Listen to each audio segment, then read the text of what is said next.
foi assim uma experiência incrível, que eu falo para todo mundo, eu falo com da maior das paixões, então é uma área apaixonante para mim. Voltaria fácil para uma área Opa!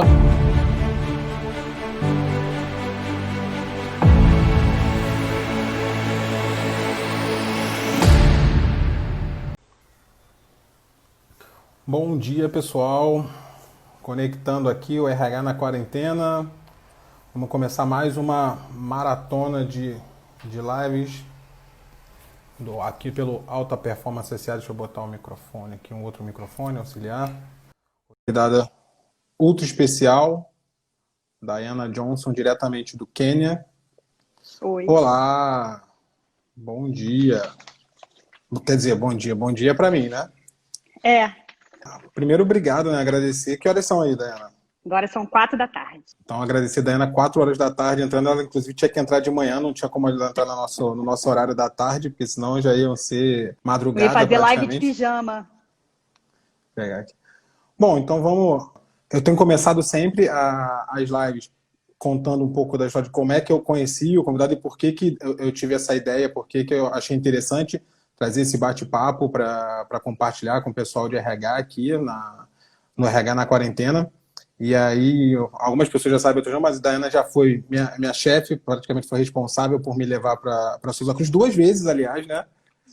A A a gente gente erra uma insiste vez, no porque a gente erro. que não, Oh, tem, meu aqui a gente que não Deus. aprende, né? Mas tudo bem.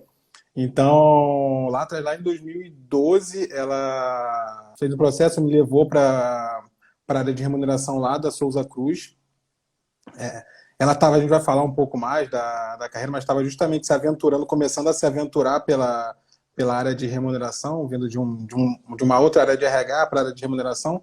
Lá a gente trabalhou bons 3 anos e meio juntos. Acho que foi bastante duradouro. Muitas histórias, né? Algumas divertidas, outras ficaram divertidas depois, contando mais Outras nem divertidas, tanto. outras nem tanto, mas bastante história legal assim desse período. E eu pensei justamente nessa questão do RH na quarentena, chamar a Diana para compartilhar um pouco da experiência, da trajetória dela dentro de RH e principalmente falar um pouco dessas passagens, dessas alternâncias entre a área de talent, que é uma área um pouco mais soft, a área de remuneração, eu vejo que é um pouco temida por muito profissional de RH, e a área de BP mais generalista, e como que essa trajetória ajudou, como que isso foi positivo ou não para ela. Então, achei que seria válido compartilhar com o pessoal aqui um pouco dessa trajetória da Diana. Então, aqui estamos, Diana no Quênia, eu aqui no Brasil, para a gente conversar e compartilhar um pouco com vocês. Bom, e aí para começar, né, eu pedi algumas pessoas já te conhecem, mas outras não. Pedi para você se apresentar, falar um pouco brevemente da trajetória, dessas passagens dentro de RH, para o pessoal te conhecer um pouquinho melhor. Tá bom. Bom, então, olá, bom dia, né? Porque a maioria certamente aí do Brasil. Acho que como o Reinaldo falou, né? Então, acho que a minha trajetória toda foi em RH, até então. E se eu pudesse olhar, né, fazendo uma retrospectiva aí da minha carreira e olhando para trás, acho que desde o início, né, praticamente, desde estágio até os dias de hoje, eu sempre trabalhei em empresas muito grandes, né? Então, passei por uma IBM, passei por uma Coca-Cola e aí hoje na Souza Cruz, né, na BAT. Então, eu acho que esse é um grande resumo aí, se eu puder, olhando para trás. E sempre foi em RH, né? Então, desde o início, eu acho que, né, se eu for olhar para trás, assim, a área de talent, né, como o Renato mencionou, eu não cheguei a fazer nada muito específico em talent, por assim dizer, na Souza Cruz, mas sim antes, né? Então, na IBM, sim, na Coca-Cola, sim, muito na área de treinamento. E eu acho que meu pulinho, como se pudesse ser assim, na área de talent, foi quando eu entrei, né, na Souza Cruz, em 2007, outubro de 2007, que Ah, foi tem na tempo época já, que a hein? gente chamava, já tem um tempinho, né? Ainda bem que nessas lives assim, a gente não fala idade, nem nada. Que foi o que a gente chamava na época de desenvolvimento organizacional, era DO na época, né? E hoje, enfim, já passou por 10 nomes na BAT. E foi aonde eu literalmente entrei na Souza Cruz na época. nessa área, né? Que ainda não sabia muito o que fazia, se era muito voltada para clima organizacional, a gente fazia um pouquinho de desenvolvimento de liderança, e foi aí o meu start, falando especificamente dessa última passagem na Souza Cruz. Mas se a gente for olhar um pouquinho mais generalista, né, onde a gente entrar um pouco mais no detalhe, eu sempre alternei, né? Então, assim, sempre... E aí, talvez... Será que foi muito bem planejado? Talvez não. Talvez muitos que me conheçam vão falar que sim, que foi planejado, mas não foi É, tanto. Mas que foi uma grande alternância, né? De centros de expertise e uma área mais generalista BP, de suporte ao negócio. O que, hoje, olhando para trás, eu acho que foi de grande valor, né, para mim, de ter sentado dos dois lados, porque você sentar e desenhar uma estratégia, seja de talents ou seja de remuneração, que eu trabalhei junto com o Reinaldo, e ao mesmo tempo você não sentir essa conexão com o negócio que é ser o BP do outro lado, te dá uma cabeça diferente.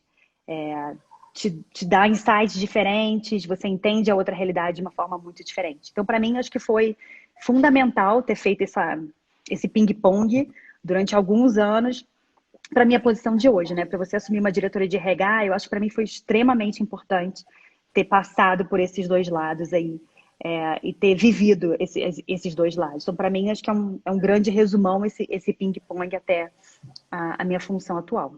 e aí, falando um pouco ainda de carreira, da onde você chegou, você comentou que agora, atualmente, você está como diretora de RH aí no Quênia. Queria te perguntar se no começo da sua carreira, como você falou, quando você era estagiário ou começando como analista, se você já tinha isso como meta, se você tinha metas de carreira, se essas metas, se tinha metas, se essas metas já se concretizaram, se elas já se transformaram. Fala um pouquinho sobre esse processo de metas. Você está dizendo que não planejou, mas como você falou, quem te conhece um pouco melhor, é um pouco difícil de acreditar, né? Esse J forte aí do MBTI, achou difícil. Eu acho que, se você for pensar literalmente na carreira em si, nos passos, eu não planejei cada uma das funções, né? Eu acho que tem pessoas que literalmente planejam assim, eu quero ser talent, de talent eu quero ser BP, de BP eu quero ir para remuneração. Eu não planejei nesse nível de detalhe. A gente vai falar sobre isso em breve, sobre como é que eu fui cair na área de remuneração. Eu certamente não planejei.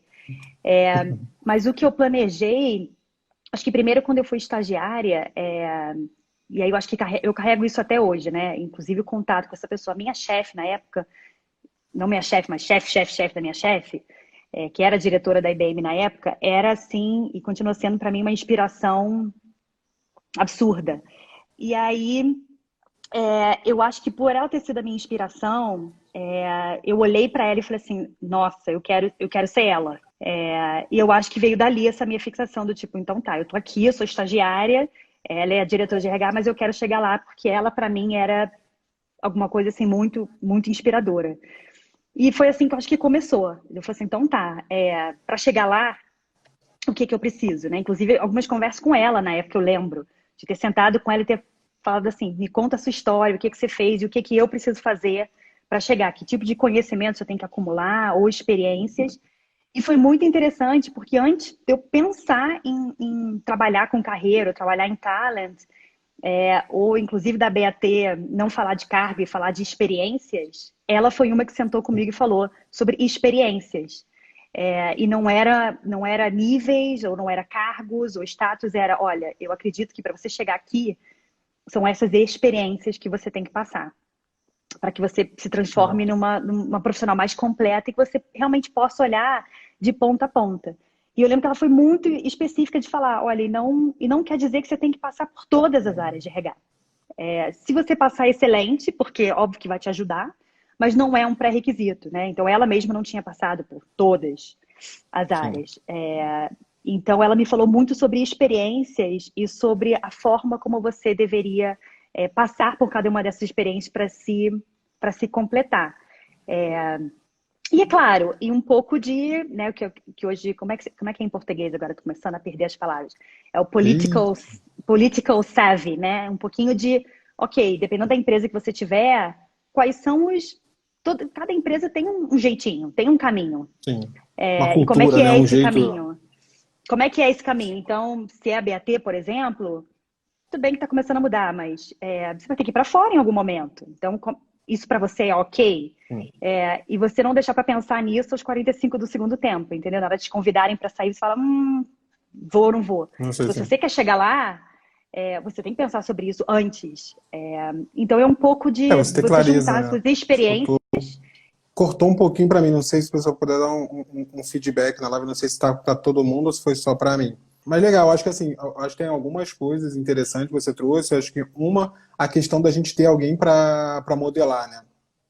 A Raquel tá falando que cortou um pouquinho, mas isso acho que é a importância de ter alguém para modelar. E acho que isso é um pouco da intenção que eu tenho em uma parte das lives do RH na quarentena.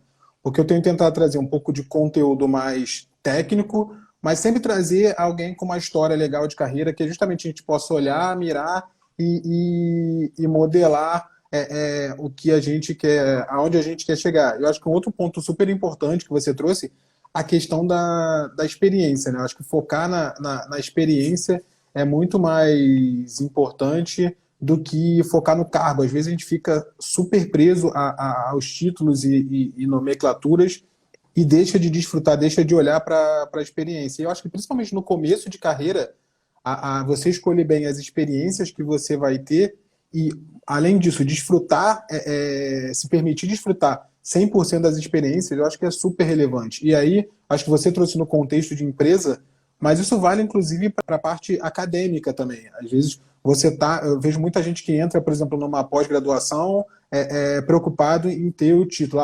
Ok, agora eu sou pós-graduado. E não se preocupa em ter a experiência, adquirir, absorver a experiência que aquilo ali vai trazer. Às vezes você tem uma turma super rica, com profissionais de diversas áreas, de empresas super interessantes, e a pessoa fica ali focado só no título, né? E acho que o título, talvez em algum momento vai te ajudar, porque você coloca ali no currículo, mas no longo prazo, eu pelo menos acredito que no longo prazo o que vai fazer a diferença realmente são as experiências e principalmente a qualidade das experiências que você tem. Eu acho que é um ponto super, super relevante. E aí, eu não sei, a outra pergunta que eu tinha para te fazer era, acho que isso que você colocou já responde um pouco, mas o que que você fez, o que que você percebe que você fez ao longo da sua trajetória para que você entende que foi importante para te aproximar dessa meta de carreira, que a gente começou falando da meta. Eu entendi que a sua meta foi justamente modelado na sua ex-gestora, lá na IBM, se eu lembro bem. E aí, a partir disso, você toma a meta e foi evoluindo conforme a experiência. Além da experiência, tem alguma outra coisa que você entende que foi um diferencial, foi super importante para você progredir na carreira, progredir em direção a essa sua meta, esse seu objetivo? Eu acho assim, na minha opinião, eu acho que 80% foram as experiências que eu passei. E aí eu acho que, né, já aproveitando uma pergunta que surgiu aí, qual foi a mais relevante? E a gente Legal. falou muito de experiência e cargo, né? E eu acho que às vezes o cargo, você vai olhar, né? A gente vai falar sobre remuneração daqui a pouquinho, e você vai falar assim, não era o que eu queria, ou não era aquilo que eu sonhava, ou alguma coisa que você imaginou e aquela proposta não é 100% aquilo, mas sem olhar para o cargo ou para o título, que experiência aquele movimento vai te trazer, né? E aí, respondendo a pergunta, eu não vou comentar da minha vida para o Quênia, porque com certeza seria essa a minha resposta, mas a minha vida para o Quênia já é a diretoria de RH, então eu vou tirá-la do lado, né? Como se fosse o que eu tô hoje. Mas a minha Isso ida, vai ser o gancho para uma próxima live, que a aí quando você próxima, falar de quem outro sabe? objetivo, De expatriação, como é que é, né? Você ser mãe de primeira viagem, primeira expatriação, muda de emprego, muda de chefe, muda de cargo, muda de família. Enfim, você ter um marido, um companheiro né, que compartilhe a meta sim, com você é essencial. Eu falo isso, né? Que é o treinamento lá do Woman in Leadership que a gente dá na BAT. É a primeira coisa que eu falo para as meninas mais novas uma parte é brincadeira, né? Não é pra você escolher seu marido por conta disso, mas é super importante desde cedo você ter essa conversa em casa. É super importante. Não deixa para ter essa conversa na hora, assim, sim. porque é muita mudança para os dois. Mas vamos voltar. Então, eu acho que a experiência mais importante para mim foi quando eu aceitei me mudar para Porto Alegre, né, para ir para o Sul. Eu acho que quando falaram assim, você vai ser o RH da fábrica, eu olhei e falei, será, né? Aí você já pensa, 1.000 pessoas, todos homens, eu, né, uma menininha, você fica meio assim. Mas eu fui olhar para a experiência, né? Então, tinha muita coisa envolvida na experiência. Tinha a experiência de, me mudar de cidade. Dois, eu ia sair de casa, né? Então, eu ia juntar tudo. Sai de casa, vai morar sozinha, vai mudar de cidade e você vai pegar uma função que é você e você. Eu era o RH, né? Eu e minha equipe. O meu chefe não ia ficar ali, ia ficar no Rio. E aí eu olhei para aquilo tudo e falei, você fica com aquele medinho, obviamente, mas é o medinho que aí que você olha para a experiência e fala, é essa aí que eu vou. E que tudo que ela ia poder me proporcionar, né? Então, eu ia estar com pessoas super sêniores, eu ia cuidar de uma fábrica de 1.000 e tantas pessoas, e entra tudo que você... Enfim, quem trabalha com RH sabe o que é um RH de fábrica, né? O que é sindicato, quais são os temas que você lida. E foi nessa experiência que eu acho que uma parte muito hard de RH foi quando eu realmente entrou, né? Que é toda a parte de employee relations, você não tem opção, ou você aprende ou você aprende. E talvez a parte mais soft, que era o que eu fazia antes, né? De DO, liderança, não é o forte numa fábrica, né? Muito pelo contrário. Então, eu olhei para aquilo tudo e falei, tô morrendo de medo, então por isso mesmo que eu vou. E é uma experiência que eu lembro até hoje, né? Acho que não teve experiência mais rica para mim na Santa Cruz do que ter ficado aqueles 2 anos na fábrica Cachoeirinha, cuidando de uma agenda gigante, onde tudo ali aconteceu, né? Eu tenho histórias hilárias, algumas sobrenaturais, vamos assim dizer, do que passa numa fábrica, mas eu acho que eu me tornei uma pessoa muito diferente, pessoalmente e profissionalmente depois dessa experiência. Assim. Então, a minha orientação para todo mundo é você buscar por isso, né? Então, se você tem uma visão muito clara de onde você quer chegar, ou uma ideia, pelo menos, e você consegue olhar para você e falar assim, que experiências você precisa somar para chegar lá. Então, assim, eu preciso ter uma gestão de equipe grande. Em algum momento, você tem que ter uma equipe razoavelmente grande. É super importante. Sim. Uma outra, você tem que passar por um ambiente complexo, com muitos stakeholders para cuidar. Então, assim, a fábrica me deu muito isso. E você tem que, como se fosse listar essas experiências e para cada oportunidade que te derem, seja na sua empresa ou fora, você olhar para esse rol de experiência e falar, ok, essa oportunidade que estão me oferecendo, quais são as experiências que eu vou marcar com essa oportunidade? E às vezes não é o seu cargo dos sonhos, não é. Falar que, né, você vai ser expatriada e você escolheu o Quênia como destino, não é a minha escolha, né? Você vai escolher uma Europa, você vai escolher, né? Tudo bem que depois a gente fala sobre isso, mas é uma diretoria de RH. E aí, a agenda que tem aqui, a equipe que eu tenho aqui, inclusive a chefe que eu tenho aqui, você olha para isso, assim, e você, obviamente, podendo, né, ir com a família e se mudar, se eu olhasse para a minha lista de experiência, eu não teria como dizer não. Porque realmente ia marcar uma parte das experiências que eu ainda não vivi e que para mim é super importante. Então, assim, não é o cargo. Né? Cargo é legal, é muito legal você falar fui promovido ou fui... Enfim, dependendo da experiência que você ganhar, eu acho que você pode continuar dizendo que foi promovida. Por que não? Então, eu acho que a gente tem que começar realmente a matar esses conceitos de cargo, de nível, cresci 1, cresci 2, não importa o nome que a sua empresa chama, mas o quanto você realmente está acumulando essa experiência. Então, foi um conselho que eu ganhei há muitos anos atrás, de uma pessoa que eu admiro muito, e que faz todo sentido para mim. E é o que eu levo até hoje, até agora, né? Acho que bem legal você comentou a questão da experiência, bem legal. E aí talvez um gancho com o que você falou, de uma das lives que a gente fez na semana passada, o quão é importante para o profissional de RH saber falar também dessa parte mais hard, né, que a gente comenta. A Karen, na semana passada, estava trazendo o quanto que o profissional de remuneração ou de relação com os empregados, ele acaba sendo valorizado. E é a minha leitura, não sei se você pode trazer a sua, se você acha que isso faz sentido, mas a minha leitura foi que dentro dessas áreas, inevitavelmente, você acaba falando um pouco mais a língua de quem está na cadeira de tomador de decisão. Porque, no geral, são pessoas com background ou de operações ou de finanças, então que falam muito essa língua de meta, processo, custo. Então, eu sinto que dentro do RH, talvez uma das áreas, as áreas que mais te ensinam sobre isso, as áreas que trazem experiência, que mais te agregam em relação a esse ponto, são essas áreas de relação com os empregados, que acaba lidando com o sindicato, área de remuneração, planning. Eu sinto que isso ajuda, talvez não tanto pelo conhecimento, mas por te permitir uma linguagem, uma interlocução melhor com essas pessoas. Eu acho que sim. Eu acho que, de novo, se você olhar para a experiência, né, e você pensar o que aquilo está te dando, sem dúvida nenhuma, hoje, para eu lidar, né, com um par meu, que é um diretor financeiro, eu ter passado pela área de remuneração e a gente ter feito o que a gente fez em remuneração, ou seja, desde remuneração variável, desde a gente ir lá apresentar, você está muito próximo, né? Não só dos números, mas, enfim, dos impactos e tudo.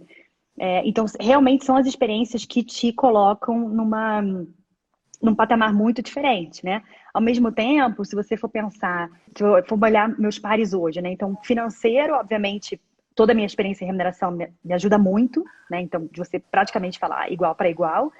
Se você for olhar para um diretor de operações, né? Um outro par meu, obviamente, eu ter sido BP, né? O business partner dessa área, eu sei tudo dessa área, por ter sido BP, mas ao mesmo tempo também por ter cuidado de uma agenda de relações sindicais, como centro de expertise, e ter trabalhado mais na parte estratégica dessa área, também me ajuda muito com essa interlocução. E também de entrar e trazer ideias, enfim. E, de novo, quando eu falo de você chegar numa diretoria de RH, e o que eu acho, para mim, ter sido super rico, ter passado por tudo, praticamente, é que você junta tudo, né? Você acaba tendo uma capacidade de conectar as coisas muito mais fácil, né? Então, posso dar um exemplo, né? A gente tem um projeto de alteração de remuneração na área de operações aqui.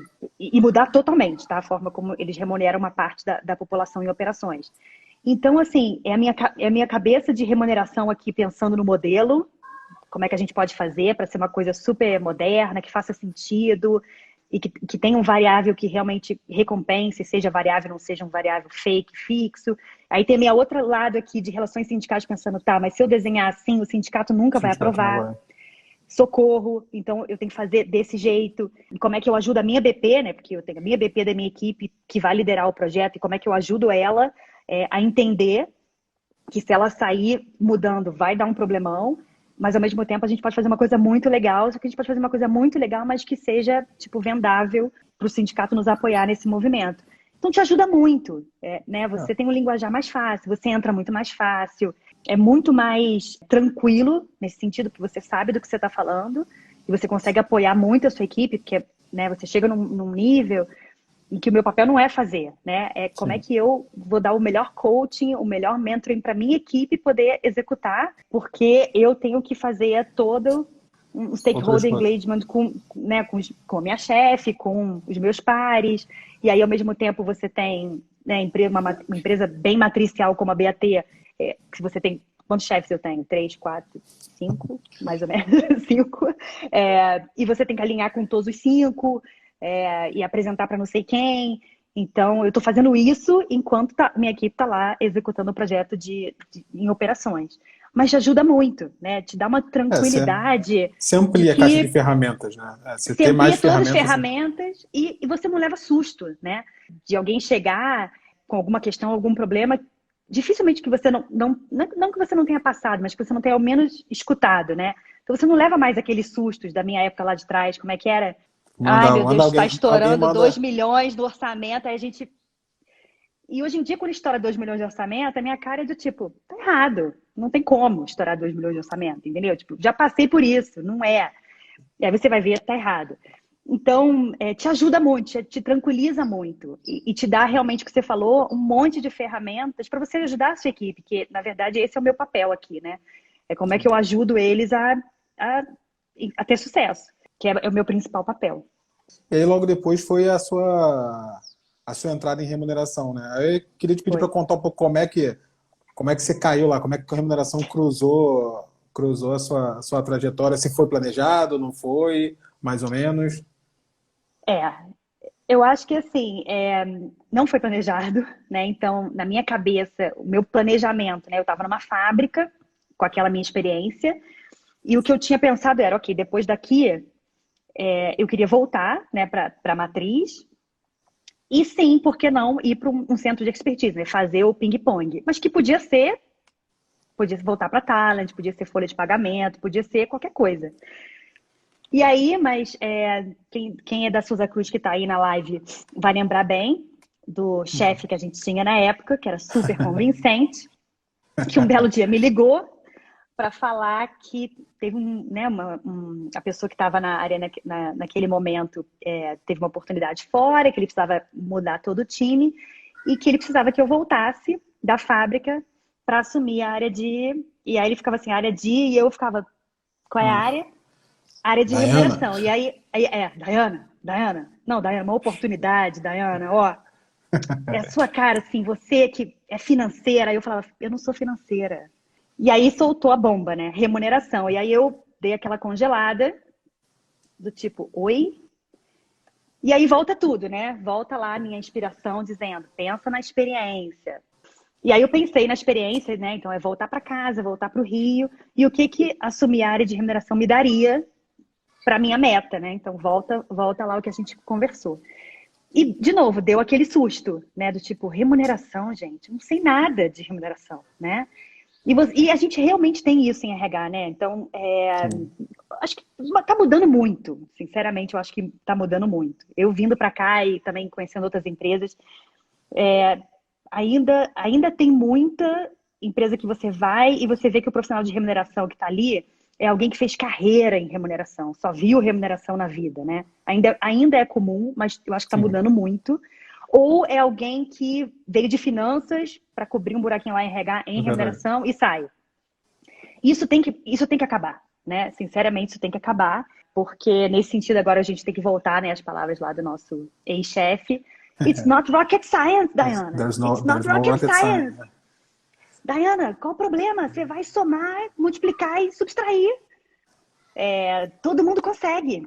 Isso é uma coisa que eu sempre vejo, assim, sempre falo, o pessoal falando como se remuneração As fosse um pessoas têm um negócio assim, desespero, né? um negócio, mas tem que matemática, É, né? Matemática básica. é básica, né? Aquela história que a gente sempre falava, regra de 3 resolve 99% dos problemas. 99%. O 1% que regra de 3 não resolver, que A tiver que gente faz fazer forma de básica, interpolação, a faz, gente faz faz qualquer outro. interpolação.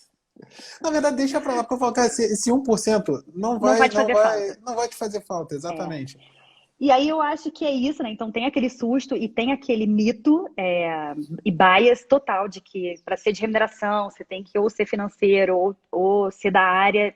Gente, é balela, é balela. Eu falo isso agora, né? Na época eu não achava isso não. E aí eu fui na cara e na coragem, vamos nós. E obviamente que você tinha todo mundo, né? Então na época também a gente tinha um guru, né? Na época que era o Giovanni Santomartino, né? Ainda na época estava ali. Então você tinha uma rede de apoio e falava, tudo bem, eu vou.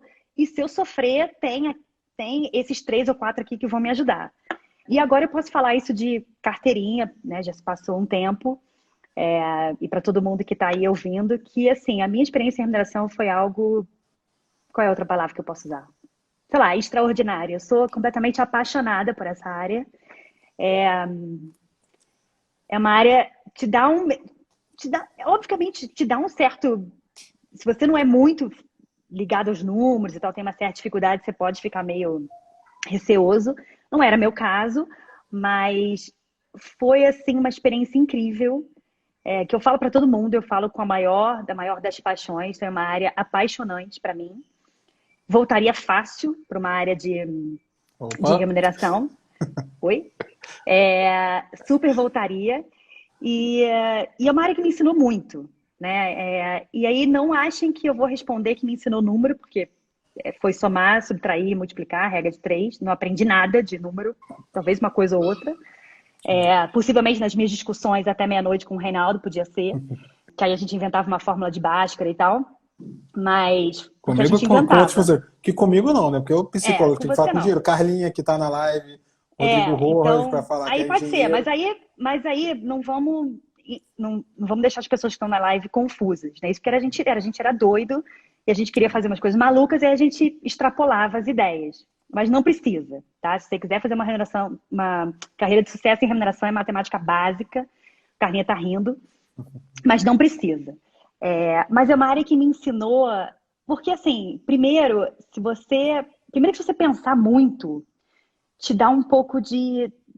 O medo não é pelo número, o medo é pelo impacto, né? Então, às vezes a gente estava lá, e o Reinaldo lembra disso, a gente estava lá brigando, do tipo, ou brigando pela perfeição, né? A tabela de mérito do aumento, e como é que a gente ia fazer, e o budget. Mas aí, se você parar mesmo e dar uma respirada, e olhar e falar assim, gente, esse vírgula, alguma coisa que a gente está decidindo, é o aumento de alguém, né? Sim. Se você para mesmo para pensar, é o salário de alguém. É E aí num não era órgão o muito salário. sensível, né? E aí não é o salário de alguém, né? Porque na nossa época a gente estava o quê? Eram 10 mil pessoas, né? Eram os gerentes, eram os profissionais, desde o safreiro, desde o operador de máquina. E a gente estava ali, do 10, do 7, do 8. Mas se você para mesmo para pensar, não é simples, né? O que a gente Não. estava fazendo. Então é uma área que me ensinou que, primeiro, que não é só número, começa Sim. por aí. Eu acho que a gente já passou por muitos, né, Renato? A gente fez muito projeto e que a gente viu que, às vezes, o número fazia sentido, mas o projeto não fazia. Ou aquilo ia causar enfim, uma disrupção, ou aquilo não fazia sentido para a área, ou isso ia causar um problema no futuro. E é uma área que te ensina muito por detrás do número. O número, gente, sinceramente, tá ali e é básico, mas é uma área que te ensina muito mais do que o número representa. Acho que para mim foi o meu grande aprendizado em remuneração foi que não é só fazer o número fechar, tem que fazer sentido. E tem que fazer sentido para todo mundo. Uma coisa que eu sempre falo para as pessoas assim, até porque muita gente me questiona, principalmente o pessoal que estudou comigo na faculdade, como a minha formação é de psicologia, muita gente não entende como é que eu saí da psicologia para remuneração, a Tem psicologia tudo que a é ver, talvez. E é exatamente isso que eu respondo. Eu falo, porque no tem final tudo a das ver. contas, o cálculo é o mais básico. O que a gente está mexendo ali no final do dia, que a gente está tentando mobilizar, são pessoas. Está tentando gerar comportamento. Todas as contas ali que a gente está fazendo, no final do dia, é para gerar um comportamento, é para, de certa forma, modelar, talvez essa não seja melhor, mas direcionar o comportamento de uma organização, incentivar as pessoas a se comportarem de uma forma que vai ajudar o negócio. Então, muito mais do que entender dos números, é mais complicado você entender das pessoas, de como aqueles números vão impactar o comportamento das pessoas. E isso que às vezes as pessoas não Não entendem. conseguem, não conseguem conectar. Acho que quando as pessoas conectam isso, fica muito mais fácil e até acho que mais agradável trabalhar para quem não gosta de número, porque muitas vezes as pessoas falam, mas eu não gosto de número, eu gosto de pessoas. Fala, meu amigo, vem Vai para para a área de remuneração. remuneração que você vai ter uma possibilidade de impactar as pessoas ok, o bebê, as pessoas que estão na ponta, elas têm um trabalho super importante, mas é um trabalho muito mais focado ali, dentro de uma área de expertise, e aí, obviamente, eu vou falar de remuneração, que é o que eu conheço melhor, você tem a possibilidade de impactar, às vezes com um projeto, você impactar 10 mil pessoas, como você falou, num ciclo, num ciclo de revisão, um projeto impactar 10 mil pessoas, dependendo do tamanho dessa empresa, 50 mil pessoas. Então, é muito gratificante isso e é uma mensagem que eu tento passar para as pessoas. Acho que bem legal esse gancho que você trouxe. E assim, e eu acho que foi tão impactante, né, importante para mim que se eu for vamos botar em tempo, em anos, né? Se eu olhar para a carreira na BAT, eu acho que foi a área ou relacionada à área que eu fiquei mais tempo, né? Cuidando de remuneração do Brasil, depois eu ainda assumi uma Consul, época né? relações de empregados com sindical, eu fiquei um tempo fazendo as duas.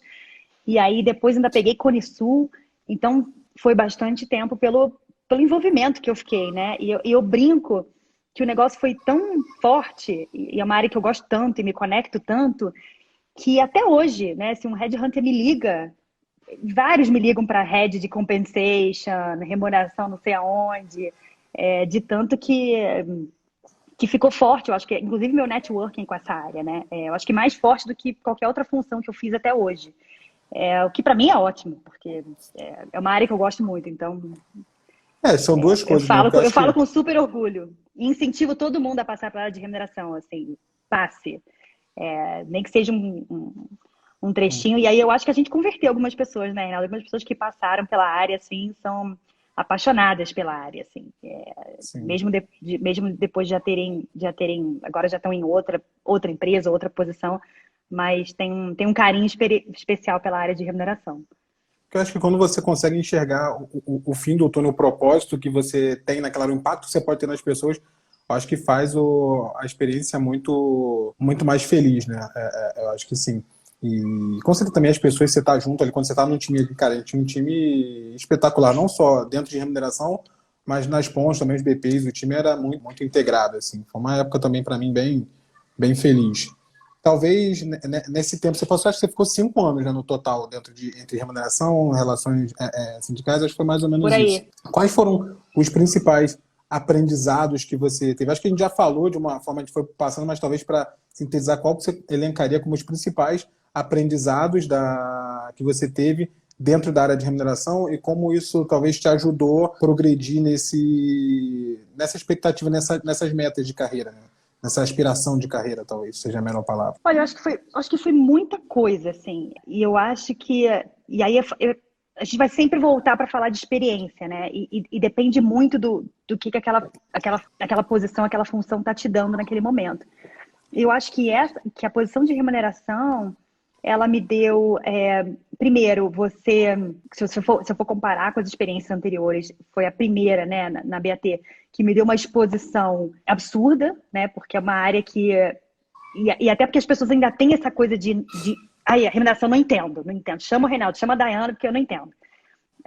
Às vezes é super simples, mas ninguém nunca se sente confortável. Então, você fala com todos os diretores, né? Então, você lembra bem. Então, era sempre ou diretamente com a gente. Então, te dá uma exposição que, comparado com outra posição, não chegava aos pés. Então, praticamente com todos os diretores, com o próprio presidente, com os diretores, enfim. Então, eu acho que isso aí já é um aprendizado absurdo. Eventualmente até no nível regional, né? Até acima do mercado local. Até acima do mercado local também é uma outra área que, para ela também funcionar bem, você também precisa ser muito bem conectado externamente, né? Então você também lembra bem que a gente tinha que estar o tempo todo com outras empresas, sabendo o que estava acontecendo, o que também te dá um aprendizado enorme em termos de não só de networking, mas o que as outras empresas fazem e o que está por aí, né, de diferente. Sim. Então, o que a gente aprendeu né, nessas reuniões fora ou com as empresas foi incrível.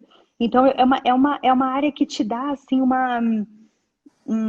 é como se fosse, assim, te abre um espaço dentro da empresa enorme, porque você transita em todos os níveis, né? A gente estava em todas as apresentações, então em todas as áreas.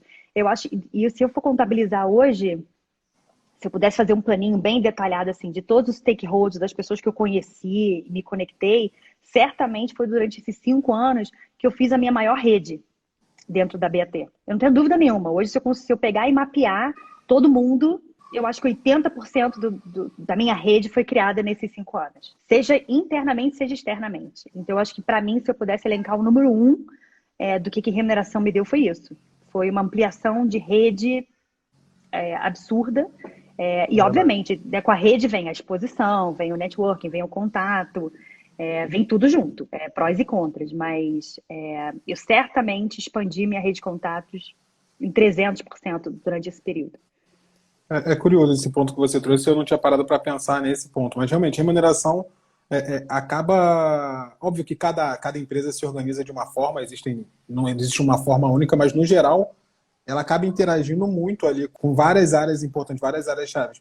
Seja por uma questão de custo, que interage muito com finanças, você está sempre interagindo muito com a área de finanças e de planejamento financeiro, seja até pelo modelo de remuneração, você acaba falando com a ponta. É muito comum que você se envolva em um projeto de remuneração variável, num projeto de remuneração para os executivos, porque se não implementar, constantemente você vai discutir. Então, você acaba interagindo com áreas dentro da empresa que são áreas chaves. E talvez por esse receio de muitas outras áreas de abraçar esse conhecimento ou coisas que envolvam remuneração, você acaba ficando, não sei se ficando sozinho, mas não sozinho, porque você tem uma rede de apoio, como você falou, mas você acaba sendo a cara do negócio para falar. Então, você tem a oportunidade de levar coisas muito interessantes para diversos níveis. E uma outra coisa também que eu vejo como uma oportunidade muito interessante, pegando o gancho do que você falou, essa questão de interface com o mercado. Tanto na BAT, na Souza Cruz, quanto em outras empresas, eu sinto que a área de remuneração é muito vista como a área que interage com o mercado. Qualquer benchmark ali você tem. Vamos fazer uma pesquisa para entender como é que é feita a avaliação de desempenho. Geralmente, não é incomum que você fale, remuneração, faz uma pesquisa para mim, roda uma pesquisa para mim. Eu não sei exatamente o porquê, mas acho que tem essa percepção de que a área de remuneração dentro das empresas é a área que faz conta e a área que faz pesquisa. Que nenhuma outra área pode fazer. Qualquer coisa que tem que fazer conta e qualquer coisa que tem que falar com o mercado, vamos falar com a área de remuneração. E eu acho que é uma coisa que as outras áreas estão perdendo oportunidades muito interessantes de se desenvolver e de ter uma exposição, uma interface que seria muito positivo para eles, né? Acho bem interessante esse ponto que você trouxe. Acho que, talvez, para pegar pelo outro lado também, a gente falou dos aprendizados, da parte boa de remuneração. Mas talvez, tentando trazer um balanço, que dificuldade você teve? Que coisa você falou assim, quando você chegou na área, que você falou, nossa, isso foram as coisas, os maiores desafios. De RH não gosta de falar de dificuldade, né? Gosta de falar de desafio. Então, quais foram os principais desafios que você encontrou dentro da área de remuneração quando você foi para lá? Olha, eu acho que de cara... Não vai dizer que foi tudo fácil, Daiane. Não foi. Quem dera. Eu acho que eu acho que todo mundo passa por isso, né? Você assumir a área de remuneração de uma empresa grande, né? Do tamanho da Souza Cruz, por exemplo, e é uma área que dentro da empresa tem essa questão de que você tá lá e você tem que conhecer do que você faz. Então, quando você chega, é aquela pressão instantânea de que você tem que conhecer tudo em 24 horas, né? E como toda empresa grande, a área... Você não tem tipo, one size fits all. Você não tem um modelo para tudo, né? E você sabe bem, do tipo, hoje é fácil falar porque é praticamente na ponta da língua, mas quando você chega, é tanto modelo, cada grupo de profissional é de um jeito, eles são 30 tabelas, e aí você fala assim, é isso, não, para esse grupo não é assim, não. E aí tem os acordos sindicais que é de um jeito, e aí um grupo tem benefício, o outro não tem. Então, assim, num primeiro momento, é uma avalanche de informação. De novo, não pelo número, não pelo cálculo, mas pela especificidade. E tem uma pressão de que você tem que conhecer aquilo muito rápido, né? Porque é uma área que tem muito... As pessoas perguntam muito para a área de remuneração, né? Sim. Às vezes está escrito na política, mas você vai ligar para a remuneração para confirmar. E você chegar numa área com aquela monstruosidade de informação, você tem uma pressão gigante de que você tem que conhecer aquilo... e todas as regras possíveis em 24 horas, né? Então, para mim, essa foi a dificuldade número 1. Como é que, num tempo curto, você rapidamente abraça e entende do que você está cuidando. Primeira dificuldade.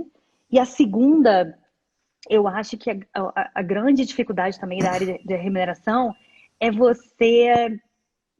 a dificuldade de simplificar, né? Então... Porque é essa monstruosidade de coisa e, ao mesmo tempo, você quer simplificar. Porque é mais fácil para as pessoas entenderem, né? Quanto mais simples, eu acho que é mais poderoso e mais eficaz, para que você entenda aquele modelo e, meu bônus é calculado assim. Se for de uma coisa muito simples, é mais poderoso. E não é assim, né? E vamos ser realistas, uma empresa muito grande, não vai ser assim mesmo. E eu acho que tem uma... Você tem que conciliar diversos pensamentos, diversos interesses. E tem hora que, assim, como é que é a frase? Você quer botar esse número para ficar bonitinho? E às vezes realmente eu queria arredondar para ficar bonitinho. Porque eu queria comunicar bonitinho. Que as pessoas entendessem que era, é um múltiplo. Eu vou, né, na política lá de transferência, 2 salários e pronto. Tipo, que é coisa mais simples, que é mais poderosa. E não era, né? Era um valor fixo que quebrava e por nível, que inferno. E eu acho que tem custo, né? A simplificação às vezes tem um custo que você precisa... A simplificação tem custo, a simplificação tem custo financeiro, às vezes, e custo emocional. Tem que ir lá alinhar, tem que ir lá aprovar, tem que ir lá comunicar. Então, eu acho que para mim foi a segunda grande dificuldade, né? Uma tendência de você olhar e falar assim, que zona, quando não é uma zona, né? Porque é assim, precisava ser assim. Então, para mim, acho que foi a minha segunda grande dificuldade trazer simplificação para a área. Para que as pessoas... Né, e eu acho que a gente trabalhou muito isso junto, né, Reinaldo? A gente tinha muito uma agenda de quebrar alguns mitos, né? De que é uma área difícil, de que é uma área caixa preta, de que, mas isso aqui ninguém nunca fala. E a gente sempre falou tudo, né? Muito abertamente. Então, como é que faz Sim, pesquisa? Como é que seu salário é comparado? A gente sempre abriu tudo. Justamente para falar assim, não é essa monstruosidade, é assim. Você pode não gostar, mas você tem que entender. Eu acho que a sim. gente fez muito isso, né? E eu sou muito fã de empresas que tratam remuneração dessa forma, de uma forma muito transparente, né? Do tipo, se eu não vou dar X, por que que eu não vou dar? Porque não tem orçamento, ponto. Mas é assim que você se compara, é assim que é a banda salarial. Então, assim, acho que quanto mais transparente a área, eu acho que mais poderosa ela é. E mais motivadora, pelo menos é a forma como eu Não vejo, assim. Então, concordo. eu não gosto de uma área de remuneração que ninguém sabe nada, ou então você vai ter o aumento, mas ninguém diz, você vai descobrir quando você receber, você não entende por quê. Para mim, isso não motiva. Não, né? Para que você tem uma área de remuneração se é dessa forma? É uma avalanche de informações ao mesmo tempo, é uma dificuldade de simplificar. E três, eu acho que é essa dificuldade de você quebrar essa mentalidade que Resistência, as talvez, né? pessoas têm de que é muito difícil, de que chama remuneração, então, para explicar, né? Quantas vezes a gente não escutava isso? Vai apresentar alguma coisa? Não, então chama remuneração. Gente, para quê? Tá Algo ali, simples, né? o número tá ali, entendeu? Mas não, remuneração tem que vir, porque É muito complicado, é muito. é muito complicado. Pode ter uma pergunta. Eu Pode ter uma concordo. pergunta. Ok, e eu acho que foi a minha terceira grande dificuldade, assim, realmente fazer as pessoas acreditarem que não Não esse é tão monstro complicado. todo.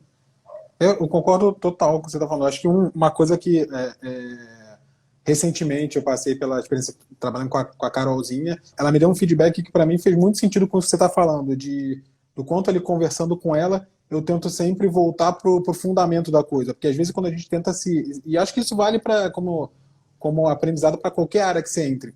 Às vezes, se você tentar gravar todas as regras, se apegar às regras, vai ser muito mais difícil. Porque, as regras geralmente são muitas, e as regras mudam. Então, se você tentar se apegar às regras, vai ser bem mais difícil. Às vezes, você entender o fundamento, o porquê das coisas, talvez demore um pouquinho mais no primeiro momento, mas você vai, depois disso, navegar com muito mais Tranquilidade. facilidade. E aí, eu acho, pegando o gancho da sua outra dificuldade, acho que uma outra coisa, o fundamento também te ajuda nisso. Porque, no final das contas, é o que você falou. Se você mais importante, às vezes, do que você é muito importante comunicar, é uma coisa que eu tento reforçar bastante. Mais uma vez, remuneração não é o número, no final das contas é o comportamento das pessoas. E se você não comunica bem, a chance disso ter um impacto positivo no comportamento das pessoas é muito baixo. Se a pessoa não entende o que ela precisa fazer para a remuneração variável dela crescer, dificilmente você vai conseguir mudar o comportamento dela, porque ela não entende. Então você precisa de fato comunicar bem. E comunicar bem muitas vezes é não só dizer a regra está aqui, essa aqui é a regra. Falar, por que isso tem um fundamento? Olha, a gente olhou para o mercado, a gente entendeu que isso aqui faz sentido pela questão de custos, para a empresa é mais saudável, é mais sustentável para a empresa. Você explicar, comparando com os pares, por que eventualmente uma pessoa está acima da outra em termos de salário base, posicionamento na faixa. Eu acho que. Mas isso tem que ter um pouco de coragem, que aí pega a terceira dificuldade, que é das pessoas estarem mais confortáveis. E aí todo mundo. Eu acho que, os BPs, nas estruturas de RH que tem BPs, quando não tem BPs, mas os gestores na ponta, eles precisam estar de alguma forma confortável, entendendo bem os fundamentos, para que eles consigam comunicar bem aos empregados. E eu acho que a transparência, que é o ponto que você tocou, ajuda muito nisso, porque quando você não tem transparência, quando as coisas são fechadas, começa a se criar sub-respostas, subgrupos, diversas ilhas de comunicação, e você não cria um entendimento geral dentro da organização. Eu acho que isso é muito importante, que todo mundo entenda que existe um critério base para tudo, porque senão gera aquela É, sensação de injustiça, né, no final das contas. e para mim, eu acho que não é só critério, né? Eu acho que outras coisas estão acontecendo na empresa que as pessoas não relacionam com remuneração, mas lembrei agora de um exemplo recente, né? Estava fazendo um benchmark com uma outra empresa aqui, de vários assuntos, e aí a pessoa foi me fazer um benchmark específico de remuneração e foi me perguntar sobre o mínimo da faixa, né? Qual era o mínimo e o máximo da nossa faixa e como é que a gente fazia essa gestão de um recém-promovido, um recém-contratado, aonde que ele entra, né? E a gente estava discutindo sobre isso. E aí eu expliquei o que a gente fazia, por quê, enfim, que para mim é muito preto e branco, por quê, qual é a regra. E aí ele estava dizendo que na empresa dele tinha muita gente, que a regra também tinha um mínimo, mas não era mandatório, né, que você era promovido e fosse para esse mínimo. Tinha muita gente abaixo desse mínimo. E aí eu fui perguntar, falei, mas você tem um plano para a pessoa chegar nesse mínimo? Qual é a regra? É em step? Né? Eu fiquei interessada. E foi muito e a resposta foi assim, Daiana, mas ninguém sabe. Ninguém sabe que está abaixo do mínimo. Ele pensa, né? E aí, ok, talvez oficialmente ninguém saiba mesmo, né, o comparison, onde você está. E aí eu falei assim, como é que está o turnover da sua empresa? Ultimamente a gente está tendo até que ver, tudo bem que agora no corona deu uma aliviada, mas eu estava com umas dificuldades na área XPTO. Tá bom. E para recrutar, como é que tá? Mas para recrutar a gente é super flexível, né? Então a gente traz muita gente acima do 100, da faixa. E aí você começa a falar assim, então, você comunicar ou não é uma decisão sua, mas tem várias outras coisas acontecendo na sua empresa que são resultado disso do que você está fazendo. Você está mas eu estou economizando para a companhia. Não, querido, você não está economizando. Pode até estar, mas é a economia talvez que não... Você tem custo oculto ali que ela não está vendo. Não está, porque ele não está conseguindo contratar, que esse mínimo está certamente muito defasado. E internamente, a pessoa pode não saber, gente, o número, mas ela sabe, né? Ou que não ganha igual o coleguinha, ou Sim. a primeira ligação que tiver de uma outra empresa e comparar salários, você vai ver que tem um gap gigantesco, porque se o mínimo dele era 70, se não me engano era isso, 70 a 120, ele falou que tinha um monte de gente em 55, 60. É muito baixo. E aí eu acho que é um pouco sobre isso, né? Eu acho que não é a transparência de você dizer o número, e aí depende da política de cada empresa, mas você entender que todas as decisões que você faz em remuneração, eu acho que isso é super rico para quem trabalha na área, tem uma consequência, e talvez você não sinta hoje, mas é o recrutamento de amanhã, é o turnover daqui a 6 meses, e é um custo, né? A gente já brincou que a gente já calculou esse custo uma vez na vida. Custo de turnover. Quanto custa o turnover? É alto. E você não recupera. Então, eu acho que é mais sobre isso, né? Eu acho que esse é um dos grandes aprendizados para mim da área de remuneração. Não é o número. São pessoas. Né? São as pessoas e a consequência do que você está fazendo, né? E que vai... por isso que toda estratégia, né, de RH, você vai lá abrir, pode não estar escrito, né, remuneração na estratégia. Mas, né, para você fazer, né, contratar o melhor, desenvolver... Remuneração está ali, em todos esses... Passa por todos. Então, e às vezes são coisas simples, né? Eu vejo que as pessoas muitas vezes acham que uma estratégia de remuneração é você pagar muito bem. É você ter um salário super competitivo, pagar acima do mercado. Às vezes até pagar bem, mas pagar bem não significa pagar necessariamente muito. Mas você falou, essa sensação de justiça e de equidade. E aí eu concordo que você ser transparente, comunicar todas as regras não vão necessariamente resolver seus problemas. Mas te ajuda, eu sinto que te ajuda a não sair da linha. Quando você tem transparência, bem ou mal, você tem que dar justificativa. E aí, quando você tem que dar justificativa, você tende a se manter mais dentro de uma coisa que é aceitável. A gente tá próximo de acabar o tempo aqui, começou a contar os 2 minutos. Dana, queria já te agradecer e para terminar, queria que você desse uma dica para as pessoas, para as pessoas que estão na área de RH e pretendem acelerar a carreira, crescer dentro de RH. Qual a dica que você dá para a gente fechar aqui dentro do tempo?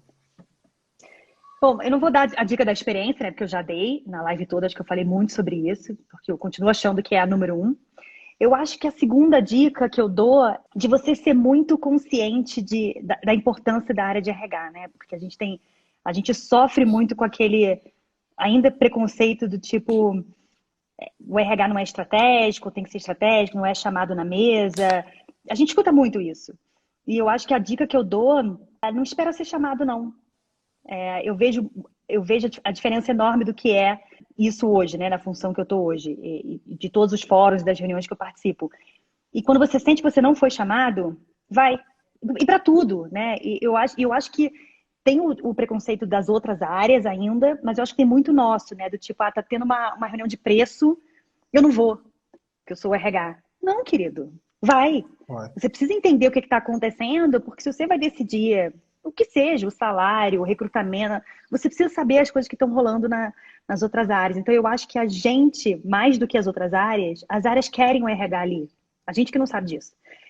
Então, quando a gente bate na porta e entra numa área, numa Ela reunião de tá aí. preço ou numa outra, eles adoram.